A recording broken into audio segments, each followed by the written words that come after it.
لاہور میں گورنر پنجاب ملک محمد رفیق رجوانہ سے جرمن کے سفیر مارٹن کابلر نے گورنر ہاؤس میں ملاقات کی۔ ترجمان گورنر ہاؤس کے مطابق گورنر پنجاب ملک محمد رفیق رجوانہ نے کہا، دنیا کو دہشت گردی کے خلاف جنگ میں پاکستان کی قربانیوں کو تسلیم کرنا ہوگا۔ پاکستان دہشت گردی کی جنگ محض اپنی بقا کے لیے نہیں بلکہ پوری دنیا کے امن کے لیے لڑ رہا ہے۔ ملک محمد رفیق رجوانہ نے مزید کہا، دونوں ملکوں کے درمیان تجارت کے حجم اور تجارتی روابط کو فروغ دینا ہوگا۔ جرمن کے سفیر مارٹن کابلر نے کہا، جرمنی پاکستان کی دہشت گردی کے حوالے سے بے مثل قربانیوں کو انتہائی قدر کی نگاہ سے دیکھتا ہے۔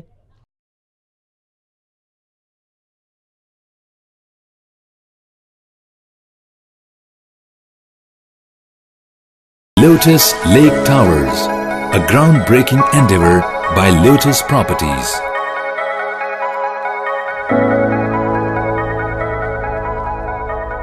پاکستان بھر میں نمائندگان کا وسیع نیٹ ورک، ہر خبر جاننے کے لیے دیکھتے رہیے TNN TV۔